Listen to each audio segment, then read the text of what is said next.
درود بر شما دوستای عزیز و گل. تو این ویدیو کوتاه میخوام دو تا موضوع خیلی مهم رو بهتون بگم. موضوع اول راجع به موضوعی میخوایم صحبت کنیم که خیلی وقت تو ویدیو صحبت کردیم، بحث دختریابی، دوست دختر پیدا کردن، ولی این برای عزیزانیه که سن و سال بالاتری و بیشتری دارن، مسن‌تر هستن، جسارت نباشه البته پیرتر هستن. چون خیلی دوستان من میپرسیدن تو کامنت که آقا خب برای جوان‌تر شما گفت تکلیف ما چیه؟ ما که حالا 50 سالمونه، 60 سالمونه، 70 سالمونه، که براتون توضیح میدم. و موضوع دومی که میخوام بگم موضوع ویزای جدیدیه که تقریبا 2 هفته است تو تایلند ثبت شده و الان میتونید ازش استفاده کنید، ولی متاسفانه برای ما ایرانی هایی که تو ایران هستیم این ویزا یعنی نمیتونیم ما اپلای کنیم و این فقط برای دوستانی هست که خارج از کشور زندگی میکنن و میتونن ویزا رو اقدام کنن. من این ویدیو رو گفتم درست کنم چون که من توی جابجایی خونه قدیم به خونه جدید هستم، دارم جامو منتقل میکنم به جای جدید و ممکنه هفته‌های آتی نتونم براتون فیلم بسازم. گفتم تو این ویدیو این توضیحات رو بهتون بدم. و اما موضوع دوست دختر پیدا کردن، پارتنر پیدا کردن، همسر تایلندی پیدا کردن یا هر چی برای عزیزانی که سن و سال بالاتری دارن. ببینید دوستان، یه چیز خیلی خوبی که تو تایلند و حالا این کشور آسیا شرقی هست اینه که اینجا به اون صورت سن و سال معنایی نداره. یعنی طرف نمیاد نگاه کنه بگه این بابا از من 20 سال بزرگتره، 20 سال کوچیک‌تره. من این موضوع دیتینگ رو برای عزیزانی که حالا سنشون بیشتر از 50 ساله توی 2 قسمت میذارم. عزیزانی که خارج از ایران زندگی میکنن و پاس کشور دیگر رو دارن و عزیزانی که حالا ایرانی هستن. اول از دوستانی که خارج از کشور هستن بگم شما داشتن یه پاس یه کشور خیلی قوی براتون یک حسن خیلی قویه. یعنی شما یه ذره اگه ظاهرتون خوب باشه و چون معمولا اولین سوالی که دختر از شما میپرسن، خانم میپرسن که where are you from، از کجا اومدی؟ و وقتی شما بگی مثلا سوئد، نروژ، کانادا، امریکا، این که اصلا خودش یه امتیاز پلاسه. یعنی شما دیگه تقریبا میشه گفت 80% قضیه رفتی، نیاز به هیچ دیگه نداری، چون طرف میدونه که آقا این آقا اوکیه. پس بنابراین من حالا راجع به این دوستان عزیزان خیلی توضیح نمیدم. بریم سر دوستانی که حالا ایرانی هستن. اولین چیزی که از دوستان شما به خودت باید برسی. تایلند یه کشوریه که کشور نظافته. یعنی چی؟ یعنی که من توی مترو که میرم تا حالا نشده بوی عرق بهم بخوره. تایلندیا فرهنگ حموم، تمیز بودن، مرتب بودن، حتی لباس ارزون هم که میخرن دائم دارن میشورنش، تمیزش میکنن، اتوش میکنن، همیشه تمیز و مرتب لباس میشه. پس این یه اصل خیلی مهمه.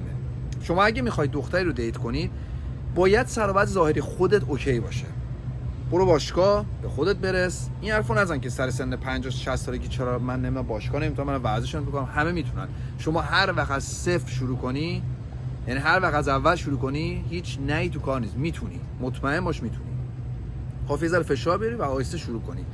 من یه مقاله علمی خیلی جالب باشه بدن داشتم میخوندم، اینه که شما بدن شما همیشه میتونه عضله سازی بکنه، همیشه میتونه قوی و قوی تر بشه، ولی این زمان میاره که روش بعد شما کار بکنی.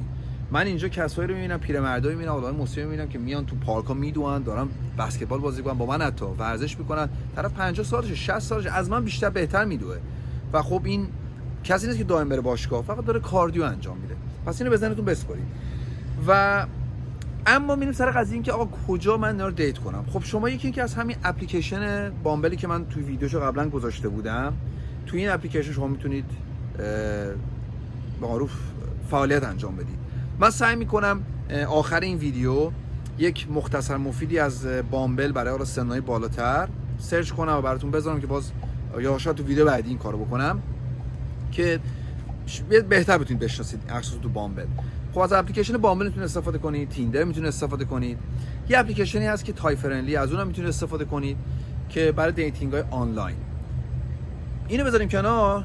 از شما بیرون هر جا که تو محیط میرید باید برید تو محیط و حرکت کنید تا بتونید مخ بزنید. میتونید برید کافی شاپ های مختلف هر روز بشینید، میتونید برید رستوران های مختلف غذا بخورید. گفتم بهتون کافی شاپ های مثلا استارباکس و کافی کلاب چون پاتوق اکثرا تایلندیاست، اونجا برید به تناسب یا جاهای لوکال برید. بخواید نخواید بالاخره با دخترای حالا سن بالا، خانمای سن بالا آشنا میشید. حتی خیلی از اینا فروشنده‌های اونجا هستن، خیلی از اینا صاحبای اون کافی شاپ‌های کوچیک هستن و شما میرید اونجا میشینید لبخند میزنید، با شما لبخند میزنه و سر صحبت باز و همین استارت قضیه میخوره. اتفاقا بذارید اینجوری بهتون میگم، برای شما عزیزانی که سنتون مثلا دنبال حالا 60 سال هستید که اولا خب شما میتونید با کسایی که 30 35 یا 40 دیت کنید. اصلا اینجا میگم لیمیت و گپ سنی وجود نداره، هر سنی بخواد شما میتونید دیت کنید.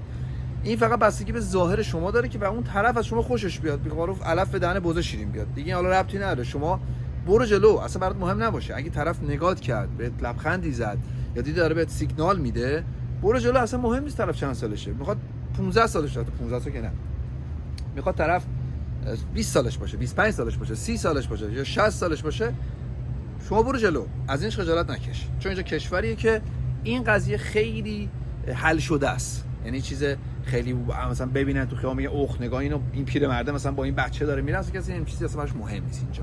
چون همه میدونن چه خبره. اینجا اکثرا دختره جوون هستن که شوگر ددی دارن و خیلی چیزای دیگه. پس بنابراین اصلا خجالت نکشید. باید برید تو محیط، باید در بیایید، باید برید اینور اونور. از تو خونه نشستن و حالا میگم حداقل تو خونه نشستی ما اپلیکیشن ها فعالیت کنید، اپلیکیشن آنلاین سرچ کنید، بگردید، چت کنید، بالاخره مطمئن باشید مچ میگیرید و میتونید یکی رو پیدا کنید. پس عزیزان دیتینگ برای شما هم که سنتون 60 سال یا حتی 60 سال به بالا هست اصلا چیز سختی نیست.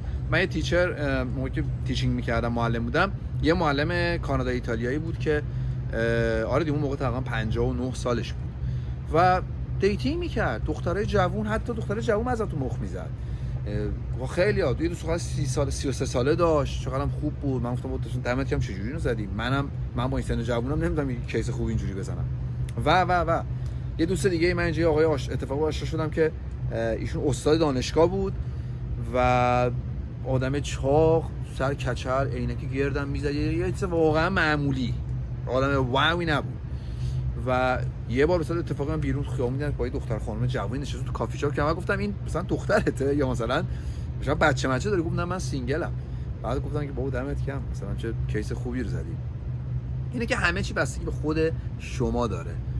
هر چقدر بیشتر به خود برسی، خوش تیپ تر باشی، رو فرم تر باشی، چون راحت باشیم آقا. هیچ کس از آدم چاق بیریخت یوبس خوشش نمیاد. همونطوری که ما پسرا، ما مردا از خانم یا دختری که چاق باشه، بیریخت باشه خب خوشمون نمیاد. حالا استثنا هست، یه موقع طرف فیس خوبی نداره ولی بدنش مثلا ورزشکاره و بدن واقعا خوبی داره، اینو ما به اون میگیم آقا اوکی اشکال نداره، به خاطر این بدن زیبایی که ایشون داره خب من اینو میپسندمش. موضوعی که این وسط هست و ممکن خیلی براتون جالب باشه، موضوعیه که خیلی دخترها ممکنه به شما بگن بابا تو فقط مثلا منو برای رابطه میخوای. مثلا کسی که همین قدر بدنهای خیلی خوبی دارن ولی مثلا فیس معمولی دارن ممکنه این حرفو بزنن. و همیشه من جوابی که خودم بهشون میدم یا به حالا دوست دخترای قبلیم دادم و گفتم همیشه این بوده که گفتم ببین عزیز من، این رابطه که من با تو دارم، اصلا این سکس بذار لاغش به کار برم، قسمتی از توئه، قسمتی از وجود توئه. من تو رو پشت در نذاشتم که مثلا هر وقت که میخوام زنگ بزنم بیا تو، خب تموم شد حالا برو بیرون. داریم با هم تایم میگذرونیم، زمان میگذرونیم با هم، اینور میریم اونور میریم میایم. و این اشتباهی که داره به این موضوع فکر میکنی و شما میتونی بغیر همینجوری توجیه کنی که آره حتی من تو رو برای این قضیت میخوام ولی خب این قضیه سکس قضیه که داخل توئه، وجود توئه، یعنی من اینو میخوام اینکلوده، اینم قسمتی از توئه، پس باید تو رو هم بخوام. پس این حرفو نزن، چیز جدای از تو نیستش که. خلاص دوستان این برای قضیه دیتینگ برای شما عزیزانی که حالا سن بالای 60 سال دارن. ببخشید دیگه من امروز میگم اومدم برم بیرون دقیقاً که براتون فیلم برداری کنم توی محیط بهتر. بارون گرفت، یه لحظه آفتاب شد، دوباره الان همون که هوا رو پشتم میبینید رو بارونه و نمیشه واقعا جای در بیاد. آدم تو این بارون جای در میاد دیگه، باید یه دفعه بارون اینقدر سنگین میشه باید یه جا بمونی مثلا یه ساعت دو ساعت تا این بارون قطع شه کم شه بتونی حرکت کنی مسیر دیگه بری. یعنی خیلی سخت از نسخه‌ای میکنم. و اون موضوع آخر، موضوع ویزایی که جدیدن اومده که اسمشو حتی این پایین درست می‌نویسم فکر کنم DTV یا TDV یه چیزیه. این ویزا رو برای نومدها، دیجیتال نومد، کسی که کار آنلاین دارن، تایلند ثبت کرد. ویزایی که 5 ساله است و شما این ویزا رو بگیری تا 180 روز میتونی تو کشور بمونی. بعدش خواستی میتونی کشور رو ترک کنی، نخواستی خواستی بیشتر بمونی، ایمیگریشن داخل خود کشور با پرداخت هزینه 2000 بات 180 روز دیگه تمدیدش میکنی. یعنی در کل شما 1 سال تو این کشور بمونی و بعد 1 سال بعد کشور ترک کنی. ویزات هم 5 سال اعتبار داره. دوباره اگه خواستی رو میتونی 2 روز بعد شما بلیط بگیری بیای، دوباره 180 روز دیگه میتونی بمونی، یه تمدید دیگه 360 روز تو کشور بمونی.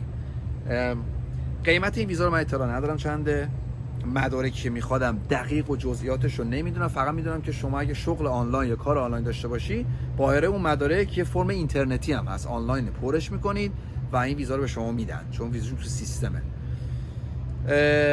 جهت اطلاعات بیشتر لطفاً از سفارت تایلند تو کشورایی که هستید بپرسید، اونا بهتر راهنماییتون میکنن، یا آنلاین چک کنید و همین. و متاسفانه این ویزا برای ما ایرانیایی که داخل ایران هستن این ویزا نیست و این خیلی بدیه. ولی خب گفتم اینو بهتون بگم برای دوستان عزیزانی که خارج از ایران هستن، حالا مقیم کشور دیگه هستن و میخوان اپلای کنن، اگه هنوز پاس ایرانی دارن، اگر هم که پاس خوب خارجی دارن که خب راحت میتونن بیان و برن، بازم اینم گزینه بدی نیستش. چون خیلی دوستان ممکن دنبال ویزای ریتایرمنت، ویزای بازنشستگی باشن که الان با این ویزایی که اومده به نظر من این خیلی چیز جالبی میتونه باشه اگه شما بتونید بهشون نشون بدید که آقا من یه کار آنلاین دارم، حالا هر چی که میخواد باشه. دیگه همین عزیزان، خیلی ممنون که ویدیو امروز ببخشید، خیلی ممنون که ویدیوی منو تا اینجا دنبال کردید. ببخشید بازم عذرخواهی میکنم اگه یه مقدار فضا بورینگه، من خیلی حرف میزنم، من سعی میکنم خیلی افکت استفاده نکنم، سعی میکنم خیلی عکس و ویدیو و چیزای مختلف رو تصویر بندازم براتون که از این بورینگ و خسته بودن در بیاد. یه سوالم که آخر ازتون دارم قبل از اینکه ویدیو تمام بشه، بهم لطفاً بگید اگر که این مدل صحبت کردن و این مدل ویدیو رو دوست دارید من میشینم روبروی شما صحبت بکنم، یا اینکه قیافه خسته کننده مسخره من دوست ندارید ببینید و ترجیح میدید که صدام باشه و مثلا بیرون نشون بدم، محیط رو نشون بدم، اینور میرم اونور میرم و همزمان صحبتم بکنم. اینو لطفاً بهم تو کامنت بگید چون برام خیلی مهمه. ممنون، تا ویدیو بعدی، بدرود.